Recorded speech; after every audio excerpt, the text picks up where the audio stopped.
नमस्कार. कथेच्या पुढच्या भागाला सुरुवात करूयात. स्वाती लेकीच्या घरी गेली जरूर होती, पण तिच्या मनात सारखे विचार येत होते. तिच्या मनात जे विचार होते ते तिने रमाबाई समोर म्हणजे आपल्या सासूसमोर बोलून दाखवले. स्वातीच्या रिपोर्टमध्ये दोष आहे. स्वातीला काळजी होती आपल्या घराण्याला आता वंश मिळणार नाही, परंतु रमाबाईंनी तिला समजावून सांगितलं सारंगला आता मुलगी दत्तक घे म्हणून सांगणार आहे. स्वातीच्या मनात परत तेच विचार यायला लागले. दत्तक घ्यायचं आहे तर मुलगा का घ्यायचा? मुलगी दत्तक घेतल्यावर जर स्वातीला मूल झालंच नाही तर चौधरी घराण्याचं नाव कसं समोर जाणार? मला सारंगसोबत बोलावंच लागणार. कोणत्या डॉक्टरकडे ट्रीटमेंट घेत आहे मी तिथे जाऊन विचारणार. मला सारंगसोबत बोलावंच लागणार आहे. 2-3 वर्षानंतर जर प्रयत्न करून ती आई होणार असेल तर चौधरी घराण्याला वंश देणार असेल तर आपण आत्ता दत्तक घ्यायचं नाही. मुलीला सुद्धा दत्तक घ्यायचंच नाही आणि मुलाला सुद्धा नाही. या घरात मला फक्त आणि फक्त सारंग तुझाच वंश पाहिजे. तसं पाहता स्वातीच्या मनात कधीच असे विचार येत नव्हते. मैत्रिणीला सुद्धा नेहमी ती समजावत होती, परंतु आज तिच्या घरी हा प्रश्न उपस्थित झाला त्यामुळे तिने एक स्त्री म्हणून विचार केला. तिला स्वातीचा सुद्धा विचार होता, परंतु मुलगा आणि सून यांच्यामध्ये मुलाचं पारडं नेहमी वर असतं. तिला सुद्धा आता फक्त आपल्या सारंगच्या वंशाची काळजी होती. तिला तर माहीतच नाही की वंश हा सारंगच देऊ शकत नाही आहे. स्वातीने सर्व दोष आपल्यावर घेऊन सर्वांची बोलणी आता ती ऐकणार का? सारंग दुकानात होता तेव्हा त्याने सरोगेट फादरबद्दल स्वातीला पेपरमधील एक कथा वाचायला दिली होती. स्वातीने ती कथा वाचली, परंतु तिला ते म्हणणं पटलं नव्हतं. यावर आपण घरी जाऊन बोलू असं तिने सारंगला दुकानात सांगितलं. सारंग घरी आल्यावर जेवण करतो. दोघेही आपल्या रूममध्ये होते. सारंग बेडवर पडतो आणि मोबाईलमध्ये गाणं ऐकत असतो. सारंग गोळ्या घेतल्या का? स्वाती विचारत असते. माझ्या प्रश्नाचं दुकानात तू उत्तर दिलं नाही. सरोगेट फादरची संकल्पना मला योग्य वाटते. मला मान्य आहे ना सरोगेट फादर, तर तू का ऑब्जेक्शन घेत आहेस? सरोगेट मदर जेव्हा समाजाला चालू शकते तर सरोगेट फादर का नाही? स्वाती डोक्यावर हात देऊनच आता बेडवर बसली होती. सारंग तुझ्या डोक्यात नेमकं काहीही कधीही कोणतेही विचार येणार का? काहीही विचार येत नाही. अरे पण का? आज नाही तर उद्या तुझ्या बाबतीत सर्वांना समजल्यावर दोष मलाही तेवढाच देणार ना? आपण जरी वैद्यकीय पद्धतीने सरोगेट फादरची प्रक्रिया पूर्ण केली तरीही ती लोकांपर्यंत किती पोहोचणार हे माहिती नाही. त्यात आणखी जोखीम नको. सरोगेट मदर हे सर्वस्वी मान्य आहे, कारण इथे स्त्रीला मान्यता देते. माती कोणतीही असेल तरी बीज मात्र आपल्या हक्काचं असतं. इथे तसं नाही आहे. वंश मिळणार तो पुरुषाचा, तर परपुरुषाचं बीज आपल्या कुशीत मी अंकुरित करणार नाही. तो अधिकार तुझ्याशिवाय कोणालाही देऊ शकत नाही. अगं पण का? सारंग वारंवार मला तोच प्रश्न सांगायला पाहिजे का? काय फरक पडतो? आपण एखादा मुलगा अनाथाश्रमामधून दत्तक घेतला तर असे कुठे लिहून आहे का 9 महिने मुलाला जर पोटात वाढलं तरच आई होऊ शकते? स्त्रीला आई होण्यासाठी बाळ जन्माला घालणं आवश्यक नाही. तिच्यामध्ये ममता माया पहिली असावी लागते. माया ममता नसेल तर स्त्री आई होऊनही आई घरात राहत नाही. मुलांना बेवारस सोडतात. असे कितीतरी प्रश्न समाजात उपस्थित झाले आहेत. म्हणून मला अनाथाश्रमामधून एखादा मुलगा दत्तक घेऊन त्याची आई व्हायचं आहे. सारंग प्लीज पूर्ण शांत डोक्याने विचार कर. ओके ठीक आहे, जर आजी तयार असेल तरच मी तयार होणार, परंतु मला मुलगी दत्तक घ्यायची आहे. सारंग म्हणतो, मुलगा असो वा मुलगी मला काही चालणार, परंतु मला आवडणार मुलाची आई होण्यापेक्षा मुलीची आई होणं. तिच्यावर चांगले संस्कार करणं खूप कठीण जाणार. आजच्या लाईफस्टाईलमध्ये तिला स्वतःचा आत्मसन्मान जपता आला पाहिजे. तुला सुद्धा एक मुलीचं बाबा होणं कठीण जाणार. जबाबदाऱ्या कर्तव्य मुलीपेक्षा मुलाच्या कमी असतात आणि मुलगी 2 कुळाचं नाव चालविते, म्हणून मुलगी दत्तक घेऊ. आता तरी गोळ्या घे प्लीज आणि हा सरोगेट फादरचा विषय ते समाप्त करायचा.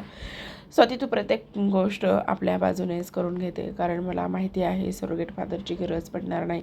मला विश्वास आहे माझ्या कुशीत येणार सारंग घराण्याचा वंश हसायला लागतो. वेडी आहे, दगडाला कधी पाझर फुटताना बघितलंस का?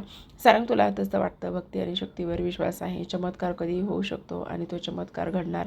बरं बाबा, मी मानलं तुला. आता तरी गोळ्या दे माझ्या.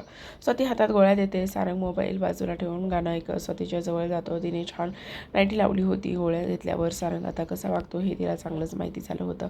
त्यामुळे ती रोज मनाची तयारी करूनच पडायची. हृदयात घाव आणि डोळ्यात अश्रू लपवत ती सारंगला साथ द्यायची. सारंग एक तास तिच्यासोबत राहिल्यानंतर तो बाजूला व्हायचा. जोपर्यंत सारंग तिच्या नजरेला नजर मिळवून ठेवतो तोपर्यंत ती डोळ्यात अश्रू आणत नाही. सारंगचा डोळा लागल्याबरोबर ती उठून बाथरूममध्ये जाते, शॉवर घेते. 5 मिनिटं तिथे शांत उभी राहते. स्वतःचं मन सांत्वन करून ती परत कपडे चेंज करून बेडवर येत असते. स्वतःच्या मनात आता विचार यायला लागले. मी आईला तर सांगितलं माझा दोष आहे. आई आता श्रेयाकडे गेल्यावर आजीसोबत बोलणार आणि आजी काय निर्णय घेणार यावर आता सर्व अवलंबून असणार. मला माहीत आहे आजींचा स्वभाव खूप छान आहे, परंतु जेव्हा घराण्याचा वंश पाहिजे असतो तेव्हा फक्त अपेक्षा या सुनेकडून केल्या जातात आणि इथे तर मी स्वतःमध्ये दोष सांगून बसली. आईने मला डॉक्टरकडे चल म्हटलं तर मी काय करू? मी तर हा प्रश्न किंवा हा विचार कधीच केला नाही. आता मला डॉक्टरची अरेंजमेंट करावी लागणार आहे. आता मला एलिजाची मदत घ्यावी लागणार. त्याच्याप्रमाणे तिने सारंगला मदत केली. आता ही सारंगसाठीच मला मदत करणार. एक खोटं बोलण्यासाठी आता किती खोटी बोलावी लागणार. पण सारंग मी हे सर्व करणार तुझ्यासाठी. आता दुकानात सोनाली तुझ्यात कॉन्फिडन्स दिसला नाही तर ती तर तुला पाहून ओळखलीच असती आणि तूही तिला सांगितलं असतंस हो मी तोच मुलगा आहे. नंतर काय ती स्वतःच तुझी पब्लिसिटी केली असती. याच्यामध्ये दोष आहे, हा नामर्द आहे आणि तुझा तो दोष लपवण्यासाठी परत चुकावर चुका तू केल्या असत्या. सोनामुळे मला कळलं पुरुषात जर दोष असेल तर समाज किती त्यांच्यावर दुष्ण लावतो. आम्हाला तू फक्त वांज म्हणून उपेक्षित जीवन जगावं लागतं, पण तुम्हालाही समाजाच्या पुस्तिक नजरेतून जावं लागतं. मला कळतं सारंग तुझ्यात मनाची काय अवस्था आहे. तुला खूप भरभरून प्रेम करावंसं वाटतं माझ्या शरीरावर, परंतु तुझ्या सामर्थ्य नाही. तू स्वतःला आणि मला तृप्त करू शकत नाहीस. तेव्हा तुझ्याही डोळ्यात पाणी मला दिसतं. घरात कधी कोणाला हा विचार येऊ शकत नाही लग्नानंतर जर सून एका वर्षात आई होऊ शकली नाही तर माझ्या मुलामध्ये दोष असू शकतो. हा विचारही पटकन घरात कोणाच्या मनाला शिवत नाही. तुम्ही मुलंसुद्धा कधी या विचारावर घरात बोलत नाही. तू जर पहिलेच बोलला असतास तर यावर मार्ग निघाला असता, परंतु आता खूप उशीर झाला आहे. तू आता घरी सांगितलंस तर आई वडील इथे ठेवणार नाही आणि मी तुला सोडून जाणार नाही. मी तुझ्याशिवाय जगू शकणार नाही सारंग आणि फक्त तुझ्यासाठी जगणार आहे. आता आपल्या प्रेमाला पाझर फुटणार का बघू. आता अंबाबाई आपल्यावर प्रसन्न होते का? तिच्या गोंधळात जो गोंधळ घडला आता तिने आशीर्वाद दिला तर तो खरंच आपल्याला मिळाला का? मला आता तिला एकच मागायचं आहे. जोपर्यंत माझ्या कुशीत बाळ येणार नाही तोपर्यंत मी तुझ्या ओटीत काही टाकणार नाही.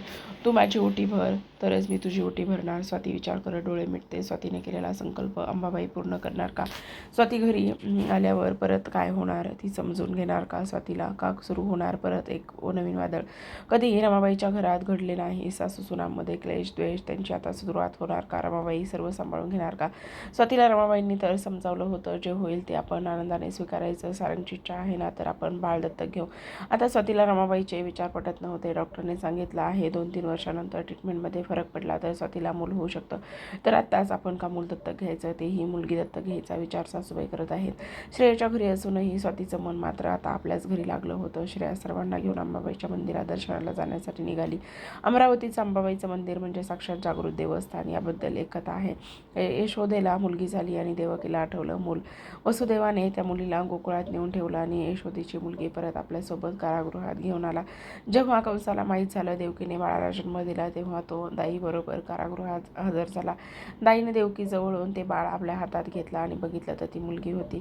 तिने कंसाला सांगितलं महाराज ही मुलगी आहे. कंसाला आश्चर्य वाटलं कारण आकाशवाणी तर झाली होती मुलगा होणार आहे आणि तोच तुला मारणार आहे. देवकी आणि वासुदेवने कंसाला सांगितलं की तुला आकाशवाणीमध्ये सांगितलं तुलाच मुलगा मारणार आहे तर ती मुलगी आहे. निष्पाप कमजोर अबला ही कशी काय तुला मारणार? कसंही थोडा वेळ त्यांच्या बोलण्यात आला आणि त्याने आपला विचार बदलावा तसा बदलला. परंतु नारद तिथे येऊन म्हणाला आठवा पत्ते मारणार आहे. याचा अर्थ मुलगा आहे की मुलगी हे कुठे सांगितलं? मुलगीच असेल तर? आणि कंस परत विचार बदलून कारागृहात जातो. देवकीच्या हातातून तो मुलीला घेतो आणि ज्या पद्धतीने 6 मुलांना भिंतीवर आपटून फेकून मारतो त्या मुलीलाही तो भिंतीवर आदळण्यास हातातून फेकतो. परंतु ती मुलगी तर देवी रूपच होती. विजेच्या कडकडासह ती योगमाया प्रकट झाली. तिने सांगितलं तुला जो मारणार आहे त्याने जन्मसुद्धा घेतलेला आहे. तो तुला जरूर मारणार.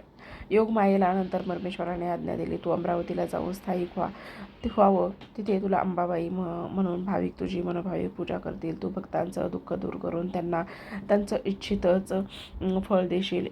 योगमाया अमरावतीला घेऊन स्थायिक झाली आणि अंबाबाई म्हणून जागृत आहे.